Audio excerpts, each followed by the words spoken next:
Hello and good day to you all. It is April 16th. This is Three Things with Ian, and we are on episode 106. There have been 100, this is the 106th day of the year. On today's episode, soccer, TV shows. Let's get into it. All right, so FIFA already discussing some things for the upcoming World Cup, which will be hosted by the US, Canada, and Mexico. So this is a humongous deal. These are two, arguably three big soccer nations, the US and Mexico, certainly. Canada's come on very strong as of late. They've been actually able to keep toes with the US and Mexico and actually surpass them lately and when they've met. So the simple act of picking balls from a hat to determine who plays who at a tournament is usually a big deal. And apparently for this upcoming World Cup, they want to go big. And so when you're going to go big, where do you go? You go to Vegas, baby. The glitz and glamour will no doubt come in bucketfuls. So what's interesting about this is I didn't realize this. Back in 94, the last time we hosted the World Cup, I remember being very excited about it. I remember I have trading cards from it. I don't remember actually watching much of the games. I remember Roberto Baggio, my Italian hero, missing the PK kick to give Brazil the title. But anyway, when the U.S. last hosted a men's World Cup in 94, the draw also took place in Vegas at the Las Vegas Convention Center. And apparently there was a lot of global superstars that were present. The irrepressible Dick Clark presented a game show style event. Stevie Wonder and Sir Rod Stewart performed alongside Barry Manilow. President Bill Clinton was there. He appeared via video link, which in 94 was quite something. And Robin Williams helped Sepp Blatter, very interesting name, very weird person. He was the president of FIFA at the time. He helped announce the pairings, the groups, right? So obviously Vegas works for a lot of reasons. Entertainment capital of the world. The executives in Vegas are they're always keen on exploring and adding more sports.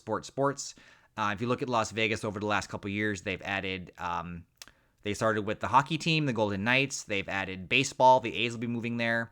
They have added football. The Oakland Raiders moved to Las Vegas. So anyway, Las Vegas, they have that crazy sphere, which has little emojis usually and has crazy concerts inside. So anyway, Vegas is a big deal. It's probably the epicenter. Oh, and there's also an F1 Formula race in Vegas now that utilizes the streets there. But there's a snag. Of course there's a snag. And of course it involves Mariah Carey, because why not? The Dolby Live Arena, where they want to have the event, unfortunately, she's booked it up for like the next 2 years. So the joke right now is that all FIFA wants for Christmas is to host the draw there. A little tongue-in-cheek reference to Mariah Carey's song. So basically, yeah, East Rutherford, New Jersey, MetLife Stadium is going to be hosting the final. I'm already 100% certain that tickets will be out of the price range for most Americans, which is unfortunate. At least we'll have our couches and our TVs to take part in. The World Cup means a lot. It happens every 4 years, and everyone's expectations are high. Everybody is certain that this is their year.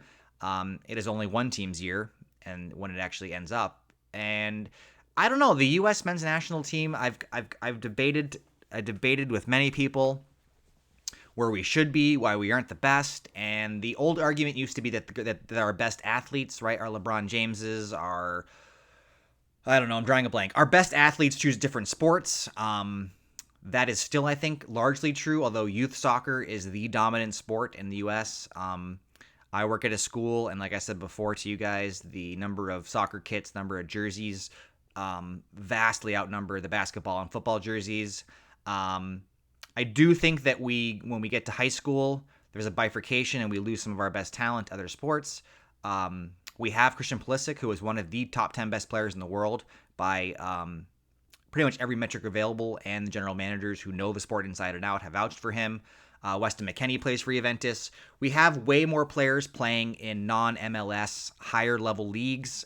We just don't perform well in the World Cup. So I will do much more World Cup coverage. This was just a little teaser about what to envision. Instead of Barry Manilow and Rod Stewart and Stevie Wonder, I'm sure we will have, I don't know, Lady Gaga, somebody else. I'm sure that we'll have the star-studded cast, and hopefully we get a good draw. The U.S. is not strong enough where I feel very confident in our abilities to go far unless we have a reasonably good draw, and I want to avoid any groups of death. Anyway, So the next thing to talk about before we go back to soccer, what's on my radar for TV shows?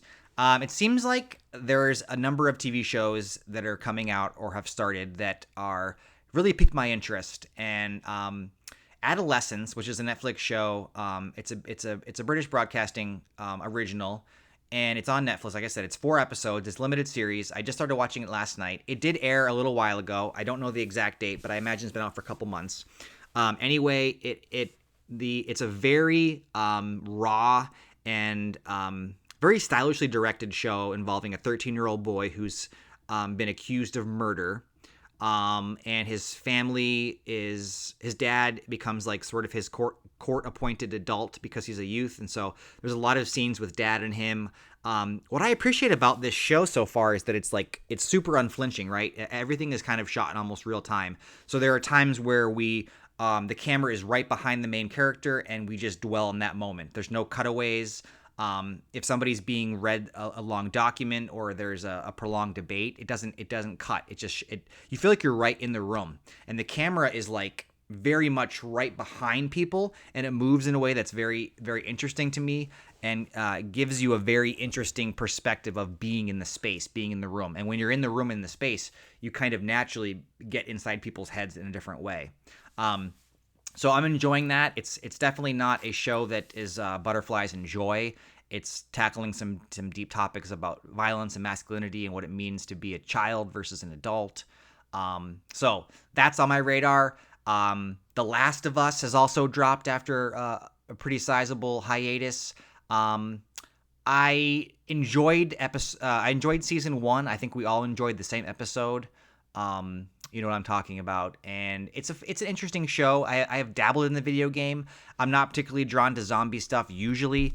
Pedro Pascal, he is essentially amazing, and he always brings such a dynamism and such a realness to his characters and a certain rawness. So I'm looking forward to that. I like to have certain shows build up a little bit because I want to be in control. I know it sounds kind of weird because I actually enjoyed White Lotus every Sunday night watching it kind of in real time with the rest of the world. But normally I like those prestige bougie shows. I like to kind of let a couple build so I can kind of watch a little bit faster and then pull back and kind of have my own cadence. So I'm going to let The Last of Us build up for a few episodes. Another show that I think I'm going to let it go and then I'm going to just watch it on my own time and just love the crap out of it is going to be Hack Season 4.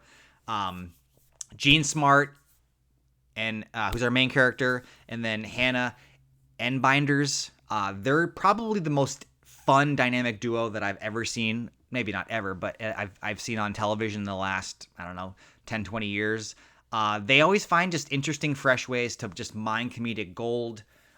It's a compelling relationship between the two. It's love-hate, but it's more than that. It's platonic, obviously, and it's just... I love Hacks. Everyone I've talked to has loved Hacks. I think it might be the most fun I've had watching TV in a long time. So those are kind of 3 shows on my radar. Probably missing a few other ones, but those ones are jumping out to me.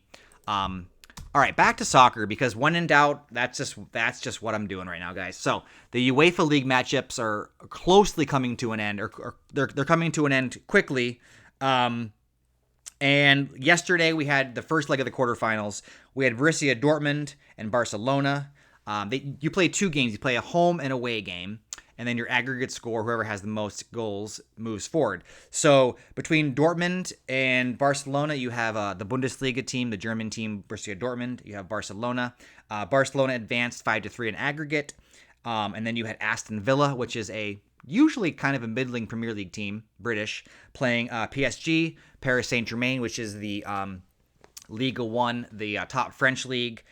Even without a lot of their stars, they have Dembele, who's absolutely phenomenal. PSG won 5-4 in aggregate. Today's games that are going to be on in like less than an hour, it's 2:12 here, p.m. Eastern time. We have Inter Milan, not AC Milan. It's one of those cities with 2 competing soccer clubs. So Inter Milan is playing Bayern Munich, another Bundesliga team, another powerhouse. The first leg was won by Inter, 2-1. So now the momentum shifts, it swings a bit. We will see if Bayern Munich can fight back and equalize and advance. And then we have, in probably the most interesting and compelling matchup of the quarterfinals, we have Real Madrid and Arsenal.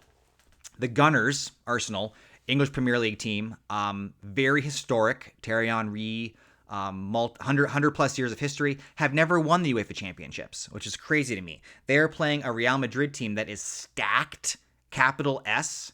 They have superstars at every position, even on the bench. Carlos Ancelotti is probably the greatest general manager of his generation. He's quite old. And so the first leg, Arsenal won 3-0.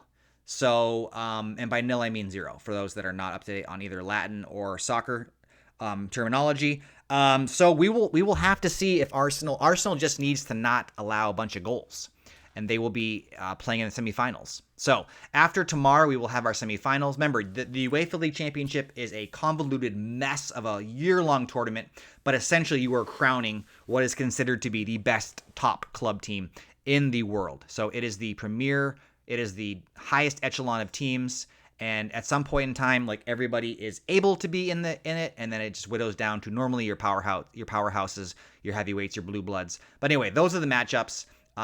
Usually there are some good games. I remember last time, the last championship game was held around my son's birthday, so that's like early June. So there's a lot of pauses in this tournament because these are games that are being slotted in during breaks in the top flight tier leagues schedule. So European soccer, World Cups, world soccer is just different, and UEFA is where you want to be. You want to hear that. You want to see the Heineken jingles and advertisements, and you want to have that da da da. You want to have the music and the pageantry, and the stadiums rotate. They play in Turkey, they play in Europe, they play in Russia. It's a big deal to host. So anyway, I'm gonna let you guys go on that note. We talked about soccer and more soccer, and 3 new shows on my radar. What are you guys watching? What am I missing? Let me know. Talk to me. I'm here to listening right now, and I will see you guys tomorrow. Good night.